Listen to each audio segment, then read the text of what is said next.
It's glorious. I once helped a lady. She got a 2-week diagnosis. It was an epic tumor. And the doctor said, you must go and put your things together, put them in order because you'll have 2, maybe 3 weeks at the most. And she was aghast. And so we spent the next 5 days just putting together this amazing service. It was actually her brother and her son who did most of the work. And the brother built her casket. He measured her. He built the casket himself with wood that he found. And that was sitting there at the ceremony. They rented an outdoor theater in Topanga Canyon, Theatricum Botanicum. And 200 people came. And they lined up, and she laid on this beautiful red velvet couch with her dog and her oxygen tank and just received Oh, my goodness. each one of these people who adored her until she felt completely filled up, and they sang to her. It was just glorious. And then she died peacefully after that. And nobody needed to come to a funeral service because there would be almost an anticlimax after that. Are you curious about discovering ways of making your life better? Then welcome to my podcast. I'm Bob Nickman, and this is The Exploding Human.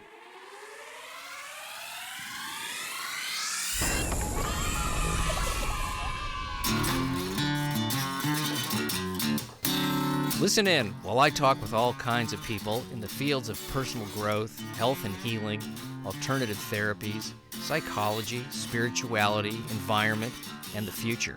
I'm looking for those answers that make life better for everyone. You'll meet cutting-edge practitioners, doctors, artists, filmmakers, business people, and those who have overcome challenges. The brave, the curious, anyone who is out there helping us humans to explore, expand, and explode. Hey, welcome to The Exploding Human. This is Bob Nickman, your host. And that woman you heard at the beginning is Olivia Bareham. And she is a death midwife. Do you want to know what that is? Well, then listen in to the podcast.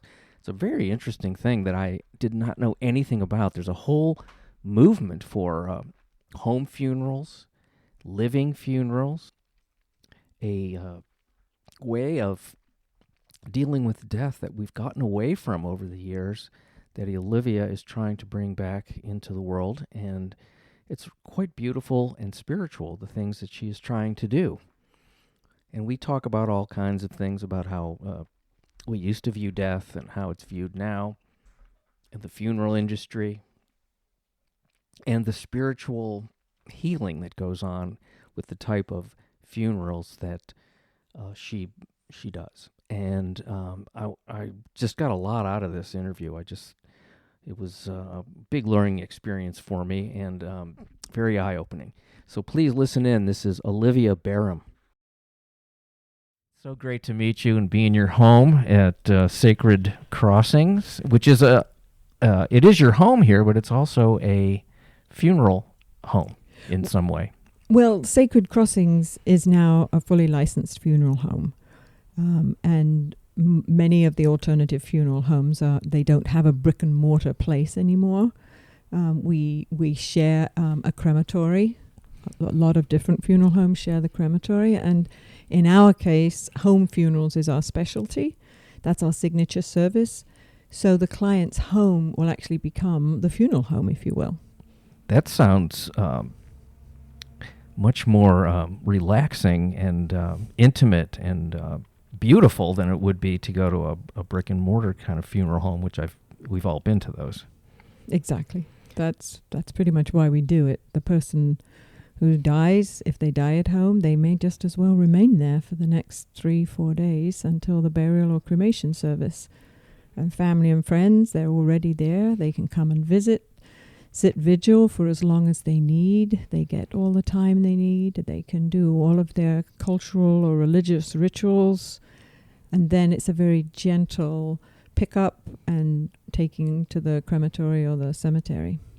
I was thinking about how, before there were these funeral homes and, sort of corporate ways of dealing with death and actually separating death from life as this bad thing that happens at the end, and let's get rid of that body and move on as quickly as possible, that prior to that, people did die at home and were buried on the land I'm going way back now, buried on the land of their family, and they could be visited all the time. I just wonder how that changed, and why we have to, why we think we have to make it this thing that it really isn't. Because we're going to talk about what death is here in a second.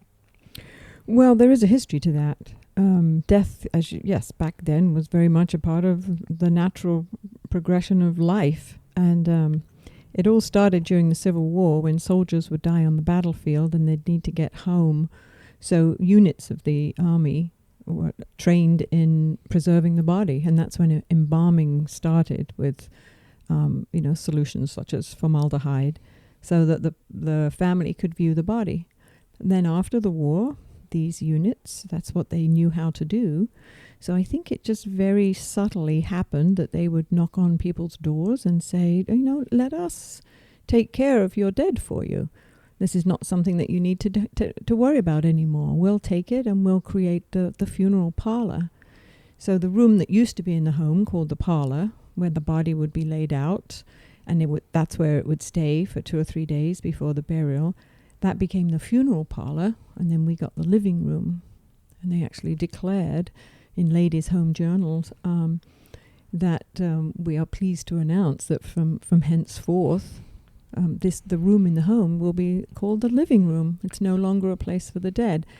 And I think at that time, people were just very excited to have more time to do what they wanted. Modern conveniences were becoming, a norm. Irons and washing machines, maybe not the actual washing machine back then, but and people got distracted and excited about making life easier, and other people would take over these very normal practices in life. And then so gradually that just turned into an industry, and over the last 100 years we've handed it over and literally thrown the baby out with the bathwater. I don't think we realize what it was we were giving up when we gave over our dead to this industry. And we're just now waking up and going, oh, wait a minute.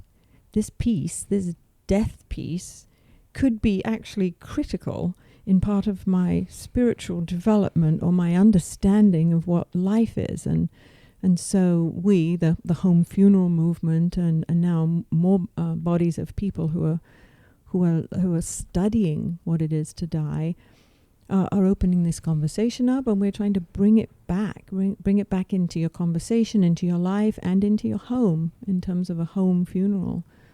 Yeah, I think it's a really hard thing for people to talk about because of our cultural training.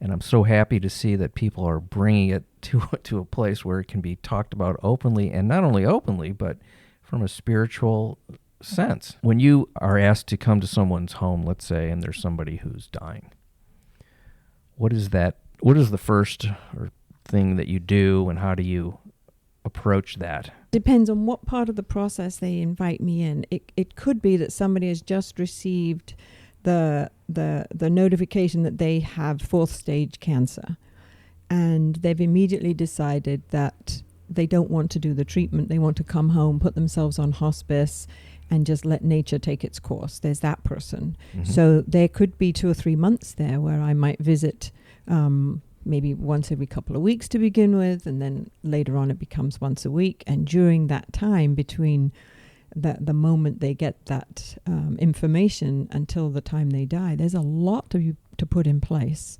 So we talk about the planning. What would you like?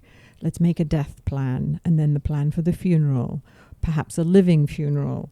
Would you like a home funeral? And because many people haven't even heard of this, they haven't even begun to think about all of these questions. There's a lot to do. So Well, I saw your list of all the things you do. It's like 35 categories. But what's a living funeral? Tell me what that is. So a living funeral would be one where the person is still present. They're alive and present and sitting at their own funeral. So this might be the very last time they see this group of people. It's a celebration. It's wild. It's however they want it. They get to produce it, this lovely event. And they get to sit there and hear all of these wonderful things about themselves that people save until the casket or the urn is sitting there, which seems a little odd now. Now that I've been to so many living funerals, I think, why on earth don't we do this all the time? Why do we wait till we're dead to have people gather together and praise and review our life? Because I think it's important for the person dying to review their life in depth, and hearing how you impacted others is a powerful way to integrate what your life was about. And I think it helps give the dying person meaning. Plus, you get filled up with love. So literally, they love you to death. And then the only thing there is to do after your living funeral is just relax and let nature take its course. You feel complete. Wow. How did I never think of that? I know, isn't it? It's so obvious when you say it, and it's just never. I mean, you get to, when you have a loved one who's dying, you do have the opportunity to speak with them, but it's usually just very immediate family. It isn't all these people gathered around at the same time saying it. That just sounds amazing. It's like a celebration of the person's life. Oh, it's glorious. I once helped a lady. She got a 2-week diagnosis. It was an epic tumor. And the doctor said, you must go and put your things together, put them in order, because you'll have 2, maybe 3 weeks at the most. And she was aghast. And so we spent the next 5 days just putting together this amazing service. It was actually her brother and her son who did most of the work. And the brother built her casket. He measured her. He built the casket himself with wood that he found. And that was sitting there at the ceremony. They rented an outdoor theater in Topanga Canyon, Theatricum Botanicum. And 200 people came. And they lined up. And she laid on this beautiful red velvet couch with her dog and her oxygen tank and just received Oh my goodness. each one of these people who adored her until she felt completely filled up, and they sang to her. It was just glorious. And then she died peacefully after that. And nobody needed to come to a funeral service because there would be almost an anticlimax after that. Wow. Sign me up, but not today. So that's for if somebody knows what's coming. Yeah. And then you also deal with, let's say, there's an actual death that people weren't expecting. Then you're dealing with the people who are left behind, the family. Is that something you would also do? Oh, yes. That is when they need a death midwife more than ever, I believe. And that's what you call yourself, a death midwife. A death midwife. I'm midwifing the person who is transitioning and their entire family through this process. Because when somebody dies, everybody goes through a transition. And the midwife is the one who is just opening and holding the space open for this amazing transition to happen for every single person who's involved. When somebody leaves suddenly and unexpectedly, their body is taken to the coroner. So then you're left with this group of people who are basically in shock. They're traumatized. They have a lot of questions that they don't know how to answer, and they literally they leave their body a little bit. It's very, very difficult for somebody to talk rationally, make decisions, and do what needs to be done. So you need this person to come in and guide them. It's just a muddle otherwise, people, and that's when the funeral industry can sadly come in and help them make decisions, and make them make decisions that maybe they wouldn't have if they'd thought more clearly about it. So I go in and I help give them a little more time. I just help everybody relax. You have time now. His body is at the coroner. When they've completed the autopsy, let's talk about what you would like to happen. I can bring him back to your home. Would you like that? I can see him again. I can hold my son again. Yes, you can. When I'm giving them the space to put their hands on that body one more time, in a very sacred, ritualistic way, it's profoundly healing for everybody involved. And sadly, most people don't know that they have the legal right and the opportunity to do this. Yeah, I didn't know that till you just said it. Nobody does. Makes complete sense that would be a right. Wow. And how do you deal with, I guess there's a lot of different ways you could do that, but somebody dies and you feel like you haven't said everything to them. There's some unfinished business. There's some guilt. There's some uncomfortableness with, I never told him or her I love them. I never apologized for certain things that I did. How do you, and I'm sure you encourage people to do that before the person passes, but if they pass unexpectedly, do you have a process for that? There are many different rituals that we can create that will give the person the opportunity to say what they didn't have to say. I won't go into all of the variations of that, but yes, and that's one of the things I try to encourage most. Of course, again, with a home funeral, if the body can be brought back, then the person has an opportunity to sit quietly with that body laying in their own bedroom on dry ice for as long as they need.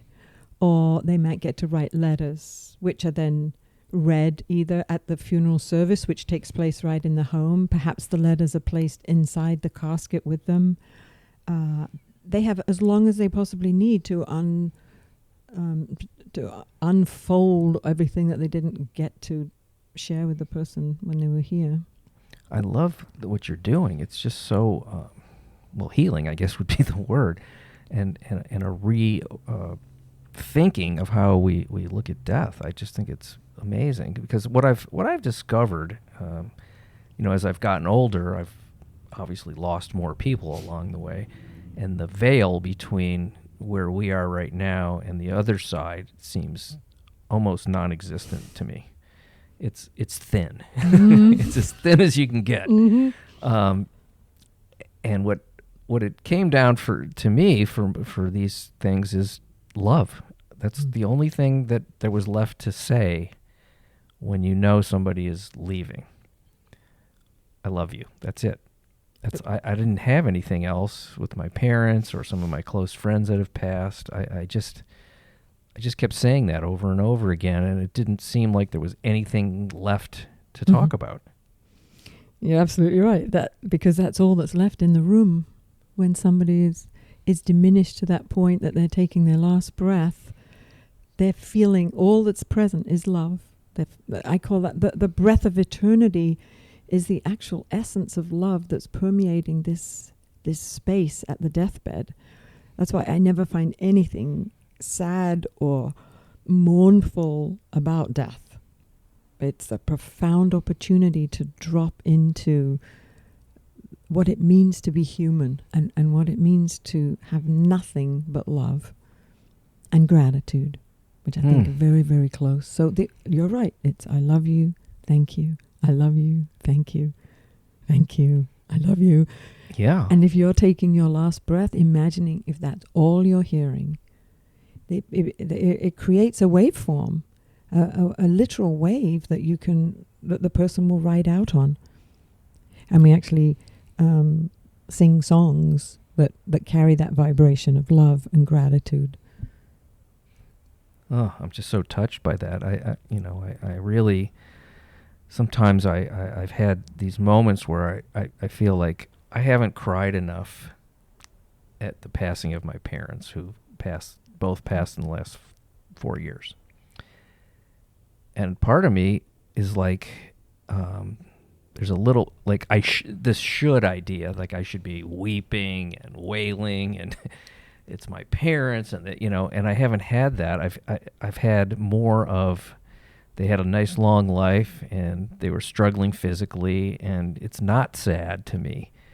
I miss them, absolutely, but it isn't sad. And I have a little bit of, maybe just because of watching too many movies where people are like wailing and weeping, and I don't see it like that. I mean, because I see the veil is kind of thin, like I was talking about, it doesn't seem like a permanent separation. In some ways, I'm closer to my parents after they passed.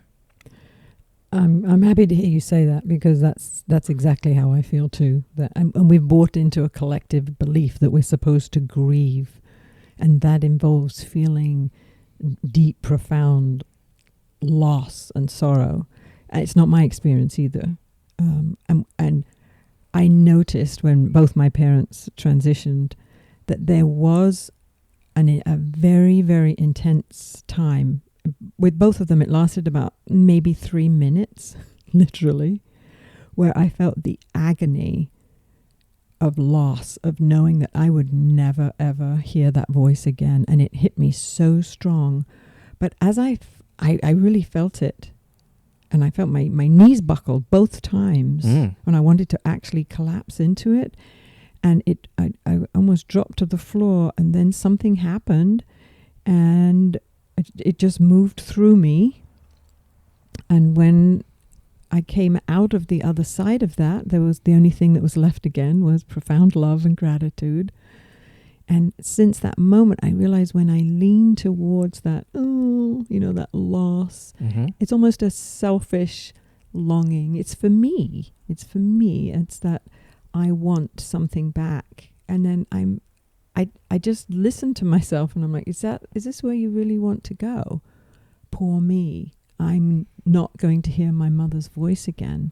I don't know that I mentally choose to go the other way, but it just almost it feels more natural to lean the other side back into love, appreciation, and gratitude. And then I can feel the energy in me shift. And the tears may still flow, but they're not tears of pain and loss. They're tears of love and gratitude. It's very subtle, but I'm learning how to catch it more quickly. And it's not just at death of a person. It's loss of anything. Loss of a car, a house, a job, a relationship. Again, we always have that opportunity to lean into longing and wishing and hoping for something else. Or when you're really fully, profoundly present, there's only love and gratitude that you had it, that it existed in your life anyway. And then I ask myself, is everything okay? And it is. So it's a practice. And I think it's an art. It's that's why I call my course The Art of Death Midwifery, because I believe a death midwife has to have made this a daily spiritual practice to recognize when one is leaning one way or the other, and to try to come back to that middle place of being profoundly present. And then you're just filled with the only thing that's there, which is love. Was so taken with what you were saying, I was kind of floating with it. Now, when somebody passes, do you feel that whatever was inside the, for lack of a better term, meat suit, goes somewhere, stays in there for a little while, whatever that life force that was inside the body? I felt like when my father passed away, he was not leaving his body yet. Whatever that was may have left the actual physical body, but it hadn't gone to where it was going to go. And this is just something I felt. And it took a few days, like he was fighting it, like he didn't want to accept it.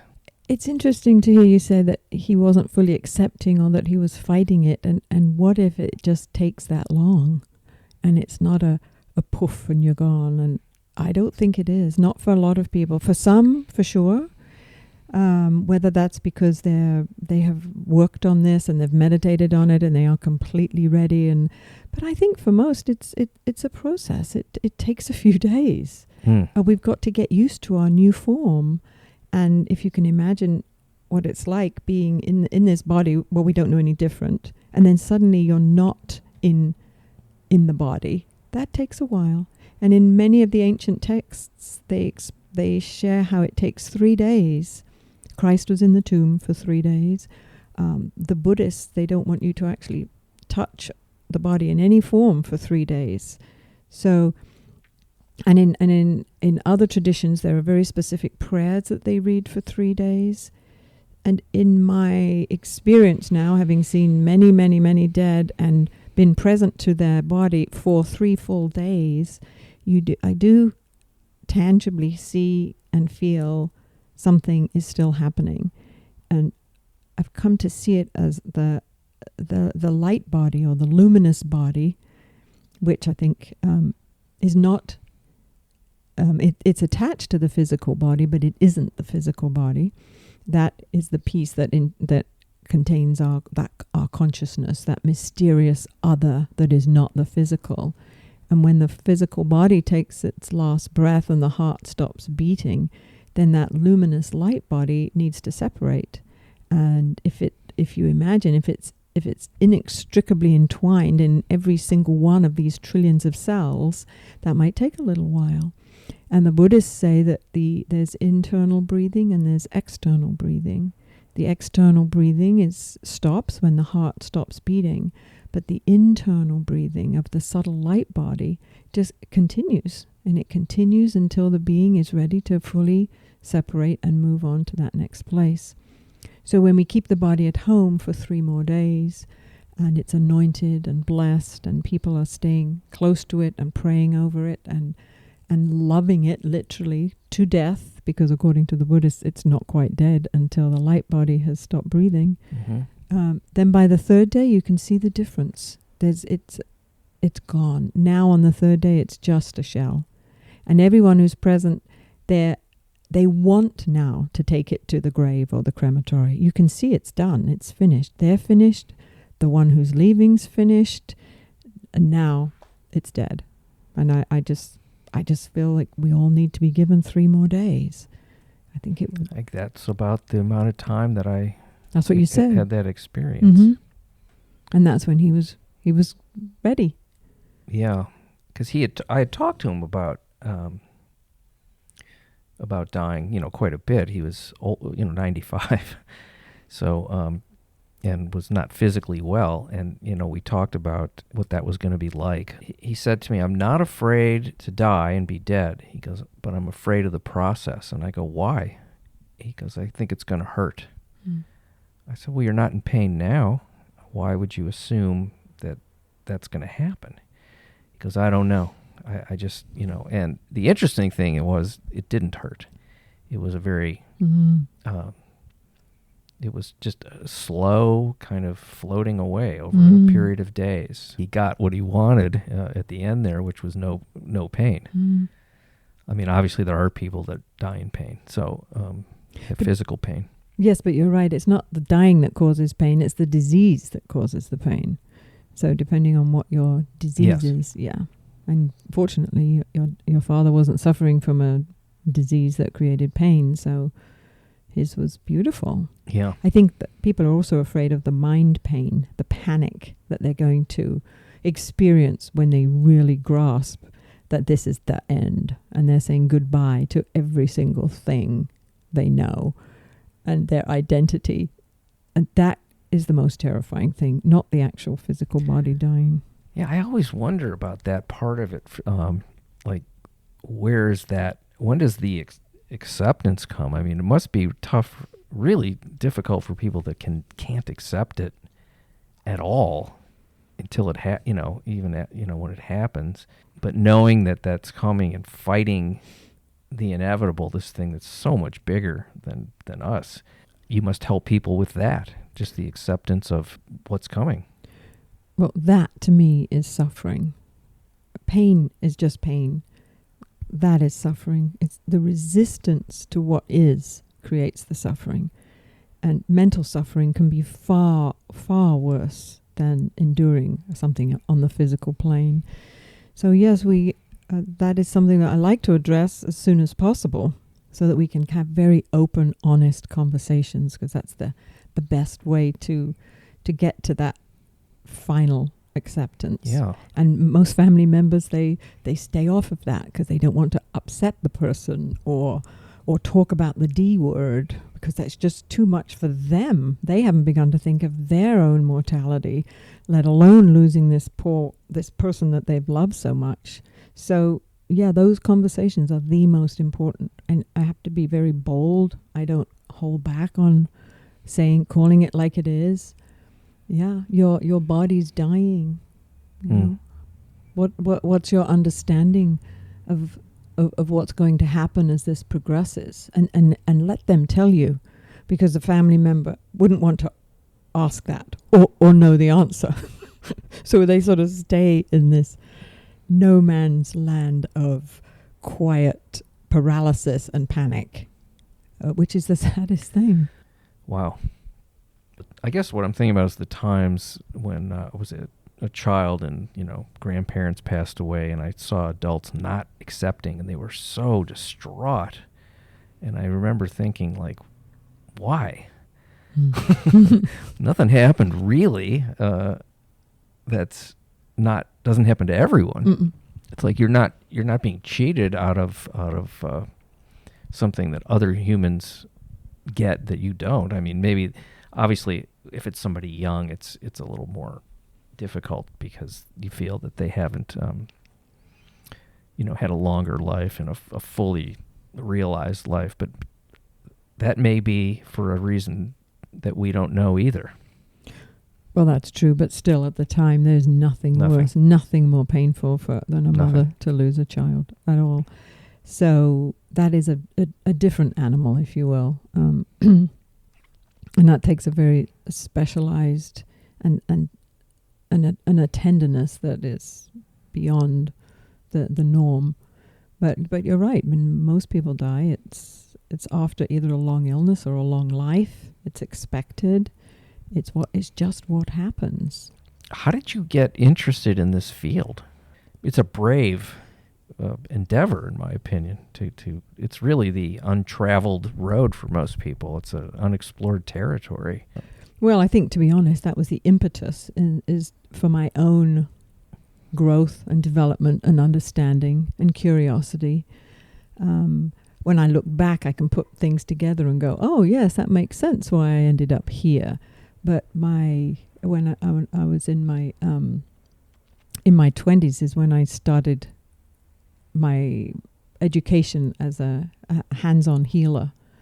I studied at a seminary where we did everything from mediumship to Egyptology to body symbology to anatomy, and that's when I really did my major education. It was like a 5-year intensive. Wow, where was this? It was at a Healing Light Center seminary, which unfortunately doesn't exist anymore, but it was just the depth of the instruction from this amazing healer was phenomenal. And so I graduated with a degree in natural theology and sacred healing, and that's where I was ordained as a minister of healing. So my practice was hands-on healing. Well, that's when I really began to understand the energy of the body, the physical body, the emotional body, the luminous body, the energy fields. And at that time, it was when there was the AIDS epidemic. So a lot of my patients came to me with AIDS, which was extraordinary. So many of them died. So I was already, in the very beginning, I was launched into a healing path at the deathbed. I didn't really think about it at the time, but I did start to think, this is interesting that I'm healing people, what is healing and what is dying? And I recognized that so much healing was occurring in their dying process that it changed what I thought I was going to go into, which was to fix people, into the opposite, which was to work with these subtle energies. But even that, then I took like a 20-year break when I had my daughter, and I got a very steady, regular job at Paramount Studios. And it was only after when that ended and my daughter left home and my mother died, and I realized, I need to pick up where I left off, which was my healing work, because I went home to be with her in that energy space, the liminal space of dying. And it was watching her die so consciously. She was just amazing. Sounds a lot like your father, but hers included pain.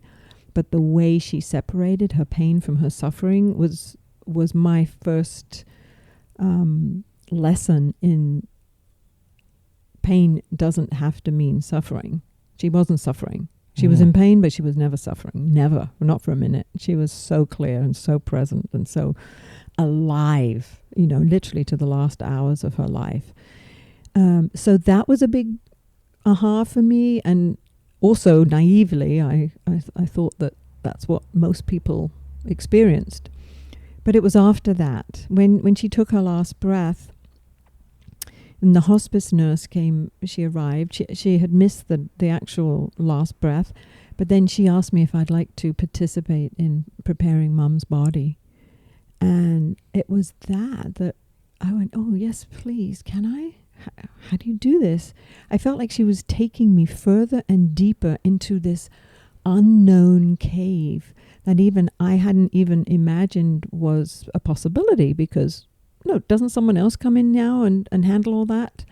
And here she was, just like parting the veil and saying, no, come with me. Hold your mother in your arms while I bathe her. So picking her off the bed and holding her body evoked such incredible love. Like we were talking about that love, the love and the gratitude. But here I was holding it, and the tears that were falling were like liquid love and I remember seeing them drop onto her skin. And it wasn't, oh my God, Mom, I love you, I miss you. It wasn't that. It was, oh my God, this is incredible. She did this to me when I was born. This was the first way she touched me. And when I was at my most helpless, and here I was doing it to her. And it was actually exciting. It was like I mended the circle of life in that moment. It was so big. It literally changed my makeup. I was so moved by it. And then we dressed her in her burial trousseau that had been in the bottom drawer for 82 years. And laid her out there in the living room with a rose on her chest. And people started to come and visit and say goodbye. And every second of being in that space with her, she's dead over here, completely still, in white, with a rose on her chest. And over here, over the other side of the room, there's a table and a tea kettle and sandwiches and cakes and kids and dogs. And it was just phenomenal to be sitting right in the middle and feeling life and death, both happening and it was in their beauty. And it wasn't miserable, and it wasn't sad, and it wasn't morbid, and it wasn't freaky. It wasn't anything. It was just beauty and love. And I just wanted it to go on and on and on. I couldn't imagine this ending. But because we don't know what we don't know, and I didn't know then that we could keep her. I didn't know about dry ice or anything like that. So we gave it up to the funeral home. And they came. They were beautiful, wonderful people who I know took great care of her. But from that moment, I felt disempowered, helpless, confused, a little lost. Like they're taking her out. Now where's she going? She's going to be in a fridge on a shelf in that lovely dress. And now you're squeezing her into a black plastic bag, which looked like a trash bag, honestly. Everything, all that beauty collapsed, and it became contracted right inside my being. I just knew it didn't feel right, but I had no clue why or how to change it. And I accepted it like everybody else does. You just get on with it. You suck it up. You get on with the funeral. Got busy, distracted myself on creating this amazing funeral, which was wonderful. And then I came back to America, and I just couldn't stop thinking about it. Like, that was, what if that beauty could have extended until the funeral? Why did she have to be locked in a refrigerator in a strange place? And it niggled me until I found my own teacher in Northern California, Jerry Grace Lyons, who is amazing. And I went to study with her and took a course and learned everything there was to know about the dead body, and brought that back to LA. And since then I've been doing that for others, what I didn't have for myself. I've been holding back, I don't want to say the authorities, but really that's what it is. It's this collective idea that we don't know what we're doing, and saying to the family, you can do this. You know innately how to do this. It's the simplest thing, and you need it. You need it in order to continue with your life. And everybody who's participated in these after-death rituals and the home funeral have all come to me and said the same thing. Oh my gosh, thank you so much. I cannot imagine doing this any other way. What have we done? Everybody's like, they're so shocked that we're not doing it as the norm. So that's my mission now. That's a great mission. It's a good mission. And now. you're teaching other people how to do this. Yeah, I think we need now we need a lot of these guides, the midwives, to help people through this process. But hopefully eventually, when enough people have seen it done, they'll be able to just do it for themselves. That's the goal of the home funeral movement. See, I did not know till just now that there was a home funeral movement. I know there's homeschooling. I know there's home birth. Now you know there's home death and there's hospice and there's home funerals. Now this hospice nurse that helped you, this was in England. Mm-hmm. Is that how they're trained there to wash the body and do what she did, or was she a very special gift that was intersected with you? I honestly don't know what the norm is there, but they're much more lackadaisical about things that perhaps in America we've become much more compartmentalized, and there's protocol and there's rules and regulations for everything, and there isn't so much there. It's more like, well, what feels right? Let's do that. That sounds like a good idea, which this nurse did. And when you do it and you think, my God, that's the simplest thing and the most loving thing, and it helps everybody step over their own threshold of fear and dread. Somebody told me the other day, I talked to you for 5 minutes and you've taken the dread out of being dead. So the strict rules and regulations are folding a little, which I find lovely, really. I think those, perhaps the strict structures need to be more flexible. I was present to another beautiful woman. 3 sons bathed their father's body and dressed it. It was one of the most beautiful things I think I've ever witnessed. So it's changing. Wow, you've seen it all. You've seen just every... I've seen a lot. I think you may have a book in you there. I know. I'm going to find the time to sit and write it. Yeah. That's the thing. Wow. This has just been so... I felt my dad kind of laughing when we were talking about him in a joyous way, not laughing at us, but just like... I just kind of felt he's like, oh, good, you're talking about me. Oh, good. So thank you so much. Wow, this has been, I didn't know what to expect, which is why I love doing this podcast. I just get to meet the most interesting people. Oh, good. Yeah, it's been a pleasure talking. I love to talk about it because most people haven't heard of that this is an option. So it wouldn't occur to them to ask for it or even seek a funeral home that would give them these options. So Sacred Crossings Funeral Home, please. Yes. Is there a website that people can go to? There is. I don't really have time to get the website, right, funeral home website up, but I have the teaching website is up for the classes. We are a licensed funeral home and we are quite busy, but that's just word of mouth. But you can just call us and okay. So is it sacredcrossings.com? Mm-hmm. So check that out, people out there in podcast land. And, the next time you're getting ready to die, call Olivia.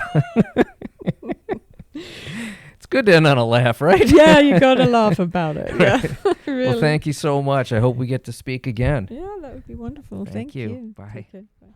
Thanks for tuning in to The Exploding Human. That was Olivia Bareham of Sacred Crossings. Hope you enjoyed the talk. I sure did. And come back.